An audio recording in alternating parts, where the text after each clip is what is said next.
रात की बहुत अद्भुत तस्वीरें आई हैं जिसमें प्रधानमंत्री नरेंद्र मोदी, अमेरिकी राष्ट्रपति जो बाइडेन और इसी के साथ राष्ट्रपति द्रौपदी मुर्मू, नीतीश कुमार, हेमंत सोरेन, तमाम जो मुख्यमंत्री कल के रात्रि भोज में गए थे वो सब दिखाई दे रहे हैं।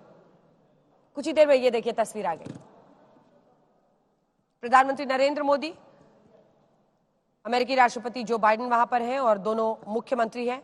राष्ट्रपति द्रौपदी मुर्मू ने ही ये डिनर होस्ट किया था भारत मंडपम में बीते दिन, और ये खूबसूरत तस्वीर, हालांकि ज्यादातर जो जानकारी आई कांग्रेस पार्टी के मुख्यमंत्री वहां नहीं पहुंचे, लेकिन ये तस्वीर बेहद खूबसूरत। भारत में जब आप 3 अलग अलग पार्टियों के नेताओं को, प्रधानमंत्री नरेंद्र मोदी और 2 मुख्यमंत्रियों को इस तस्वीर में भव्य डिनर के आयोजन में देख रहे हैं। आपके पास आते हुए अशोक, ये तस्वीरें हम दिखा रहे हैं, लेकिन हमेशा ये कहा जाता है कि जब इतना बड़ा समिट आपके देश में हो रहा है तब कम से कम पॉलिटिक्स को उससे दूर रखना चाहिए। लेकिन ये भव्य रात्रि भोज था और इस भव्य रात्रि भोज में कम से कम ऑपोजिशन पार्टी के कई ऐसे मुख्यमंत्री थे जो पहुंचे थे।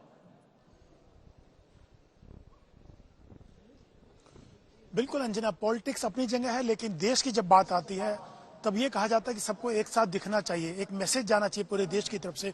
और जब G20 समिट हो रहा हो, भारत उसका आयोजक हो, उसका मेजबान हो, तो उसमें मेजबानी कर रहा हो, तो उसमें चाहे विपक्ष, पॉलिटिक्स अपनी जगह है, वो डोमेस्टिक पॉलिटिक्स को बीच में नहीं लाना चाहिए। हमेशा से बातें होती हैं, जब देश की बात हो तो फिर देश की बात होनी चाहिए, एक साथ यूनिटी के साथ आगे बढ़ना चाहिए। तो इसमें लेकिन जहां तक डिनर की बात थी, पहले प्रेसिडेंट ऑफ भारत के ऊपर बहस छिड़ी, इंडिया क्यों नहीं लिखा, क्योंकि प्रेसिडेंट ऑफ इंडिया लिखा जाता था, जो निमंत्रण दिया गया था उसको लेके विपक्ष ने सवाल उठाया।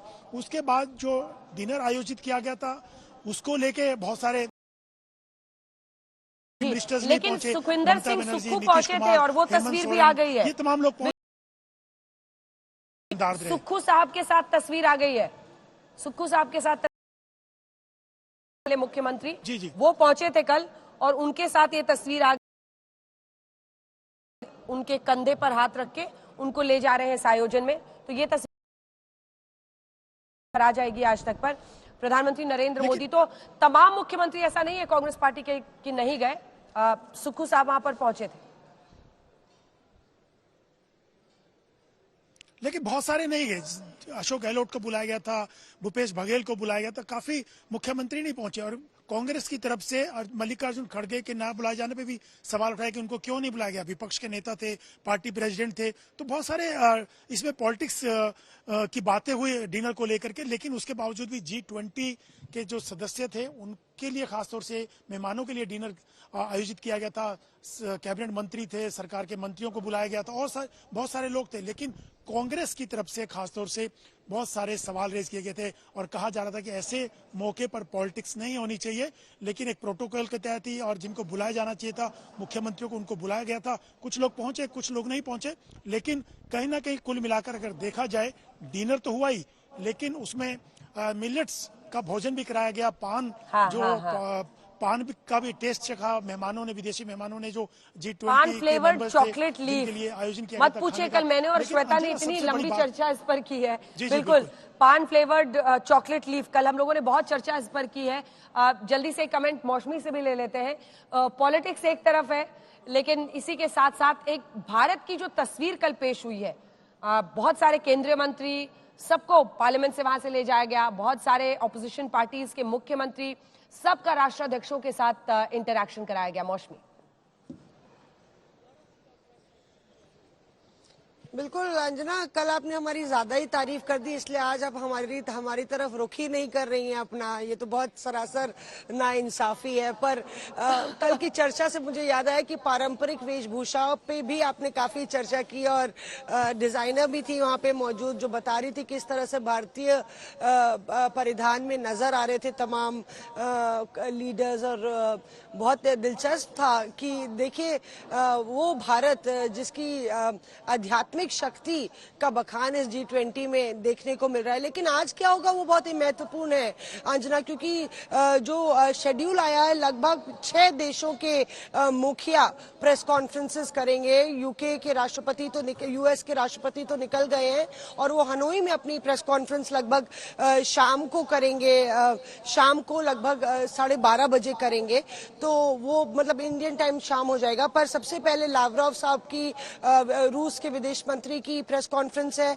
उसके बाद जापान के प्रधानमंत्री की है और इमैनुअल मैक्रोन साहब की प्रेसर यहीं पे है मीडिया सेंटर में लगभग 3 बजे। तो देखिए कुछ बड़ा टेक अवे है G20 से, जिस तरह से एक सहमति बनी है, एक पॉजिटिव नोट पर भारत इस मेजबानी की और अध्यक्षता की, और यही वजह है कि तमाम heads of state, heads of government जो हैं वो प्रेस कॉन्फ्रेंसेस कर रहे हैं और एक तरीके से सीधे अपने देश के लोगों से भी संवाद करके बड़ा जो टेक अवे है इस पूरी समिट का उसके बारे में बताएंगे। कहीं ना कहीं जो मोटो था वो यहाँ पे सिद्ध साबित होता दिख रहा है, सक्सेसफुल साबित होते हुए दिख रहा है कि वन अर्थ वन फैमिली, और जिस पे अब चर्चा हो रही है वन फ्यूचर।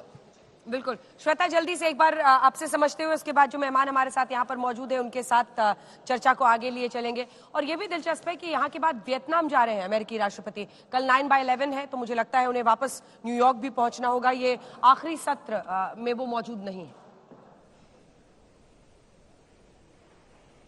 जी, और वियतनाम को भी अगर हम देखें तो चीन के हिसाब से जो पूरे एक खेमे को लामबंद करने की अमेरिका की कोशिश है, उसी की एक कड़ी है हो जाता है वियतनाम, क्योंकि वियतनाम के जो बायलैटरल रिलेशंस अगर हम देखें तो बहुत सारे देशों से उस तरीके के विकसित नहीं है। भारत से है उसकी करीबी, लेकिन चीन से भी उसकी करीबी है।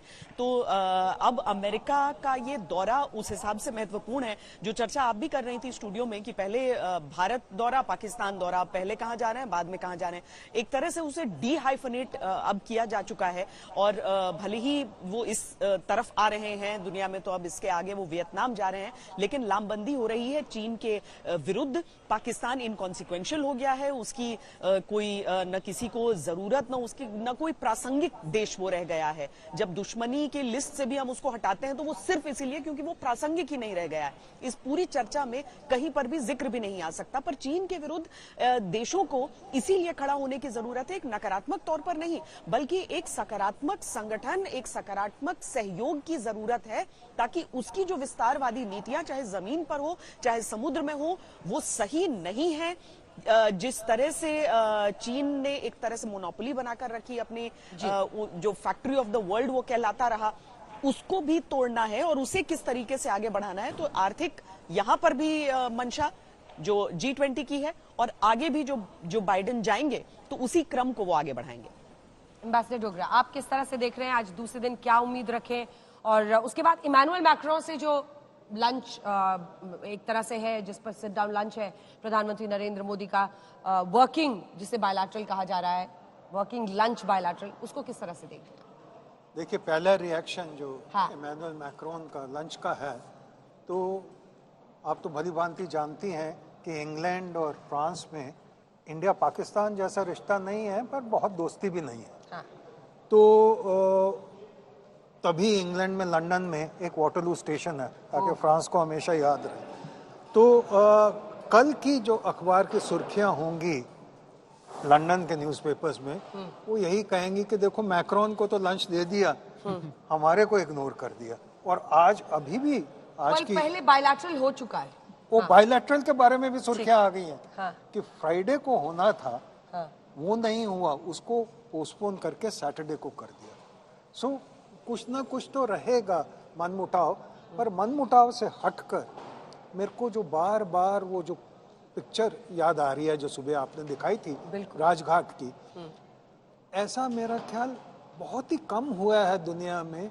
कि एक बार वो तस्वीर दिखा दीजिए सर, नैरेट कर रहे हैं उसके बारे में, कि इतने पावरफुल लोग, शी के अलावा सब जो दुनिया का पावर सेंटर हो सकता है, पुतिन तो खैर कारणवश नहीं आए, तो सारे इकट्ठे हो गए। और वो क्या सोच क्या रहे होंगे कि ये नॉन वायलेंस का जो प्रतीक है उसके सामने हम क्या जवाब देंगे कि हम दुनिया को किस दिशा में ले जा रहे हैं। और दूसरा कंट्रास्ट जो आप कह रही थी कि यहाँ से वियतनाम जाके वो न्यूयॉर्क जाएंगे, तो न्यूयॉर्क में जाके जहाँ वायलेंस का हद हो गई थी, वहाँ जाके ये बाइडेन साहब क्या सोचेंगे कि एक जगह तो नॉन वायलेंस ने दुनिया को प्रभावित कर दिया और यहाँ मेरे यहाँ वायलेंस का सबसे बड़ा धमाका हुआ। तो एक तो ये कंट्रास्ट। दूसरा जो मेरे मन में ख्याल आ रहा है बार बार कि कल जो डिक्लेरेशन हुई उससे आप देखें इनके सबके चेहरे खिले हुए थे। There was a sense of satisfaction. Beautiful morning. सारे नेताओं में एक उत्साह था, एक उमंग था। महसन साहब आपसे भी, त्रिपाठी जी आपसे भी, मैं जरा से एक पूरा कर लीजिए बस, तुरंत ब्रेक लेते हैं। तो अगर इतिहास, कल का इतिहास जो है वो इस G20 कॉन्फ्रेंस को कैसे देखेगा, क्योंकि कई कॉन्फ्रेंसेस होती हैं भूल जाते हैं अगले दिन। तो मेरे ख्याल में एक तो 2008 की कॉन्फ्रेंस थी जिसने फाइनेंशियल ट्रबल से दुनिया को निकाला, एक तो वो ऐतिहासिक थी। और ये इसलिए ऐतिहासिक है अलग तरीके से कि अफ्रीकन यूनियन को हिस्सेदार बनाया दुनिया के महत्वपूर्ण टेबल पे।